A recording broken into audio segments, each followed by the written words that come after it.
बिहार में एनडीए की सरकार बड़े बहुमत से बनने जा रही है। बिहार की जनता ने प्रधानमंत्री श्री नरेंद्र मोदी पर एक बार फिर बड़ा भरोसा जताया है। हम 175 से अधिक का आंकड़ा पार करेंगे। बिहार में विकास एक बार फिर बहुत तेजी के साथ प्रधानमंत्री नरेंद्र मोदी जी के मार्गदर्शन में आगे बढ़ेगा। कहा जाए तो बिहार में जीता कमल का लाल, अगला निशाना सोनार बंगाल। कांग्रेस ये नहीं समझती, इनका जो बड़बोलापन है यही इनके हार की सबसे बड़ा कारण है। जब जब कांग्रेस हारती है तब तब कांग्रेस ईवीएम पर दोष देती है। मुंगेरी लाल के हसीन सपने, प्रधानमंत्री नरेंद्र मोदी का शासन है, ये किसी को भूलना नहीं चाहिए। क्या कहना चाहिए?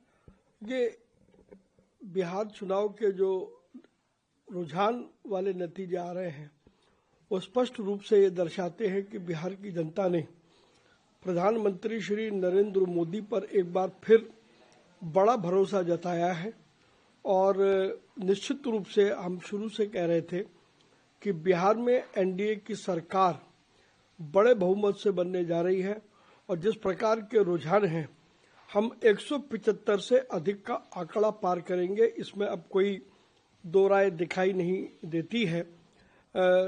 जिस प्रकार का नेगेटिव नैरेटिव चलाया था कांग्रेस ने और आरजेडी ने, बिहार की जनता ने उस सारे नेगेटिव को पूरी तरीके से ध्वस्त कर दिया है।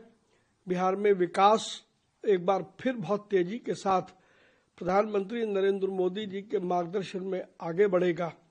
और कुल मिलाकर के यदि कहा जाए तो बिहार में जीता कमल का लाल, अगला निशाना सोनार बंगाल। सर, लेकिन अभी तक नंबर्स बस आए ही हुए हैं। लेकिन कांग्रेस के एक वरिष्ठ नेता है मणिकाम ठाकुर, उन्होंने कहा है ट्वीट करके कि ये तो मैच फिक्सिंग था, ऐसे ही होना था, वोट चोरी हुई है, इसी वजह से। ये कोई नई बात नहीं है। कांग्रेस का इतिहास यदि पिछले 20 साल का उठा करके देख ले, जब जब कांग्रेस हारती है तब तब कांग्रेस ईवीएम पर दोष देती है, चुनाव आयोग पर दोष देती है, मैच फिक्सिंग की बात करती है। कांग्रेस ये नहीं समझती कि जो फासिस्टवाद कांग्रेस ने देश में शुरू किया है, जनता उसको एक सिरे से नकार रही है। आरजेडी लीडर है सुनील सिंह, वो भी कहते हैं कि अगर बिहार में भाजपा या एनडीए की सरकार आती है तो बिहार का हाल जो है वो नेपाल, बांग्लादेश या श्रीलंका जैसा हो जाएगा।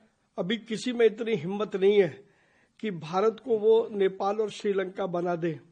इनका जो बड़बोलापन है यही इनके हार की सबसे बड़ा कारण है।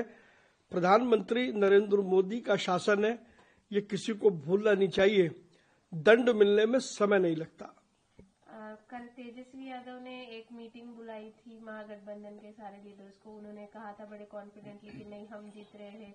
वीआईपी के जो नेता है उन्होंने भी भाजपा का मजाक उड़ाया था कि नहीं, हम तो इनवाइट करते।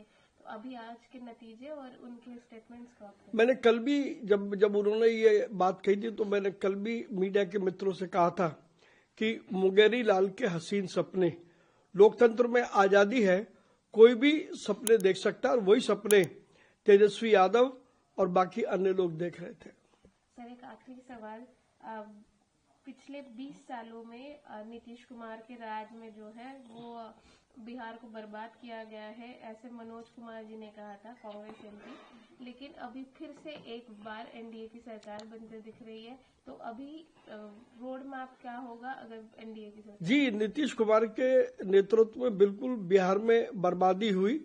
लेकिन किसकी बर्बादी हुई? बर्बादी हुई विपक्षी नेताओं की, बर्बादी हुई विपक्षी दलों की। वो विपक्षी दल जो बिहार की प्रगति, बिहार का विकास, बिहार में स्वास्थ्य की बेहतर सेवाओं जो प्रधानमंत्री नरेंद्र मोदी जी के मार्गदर्शन में लोगों को मिल रही हैं, वो उनको बर्दाश्त नहीं था, इसलिए बर्बादी उनकी हुई है।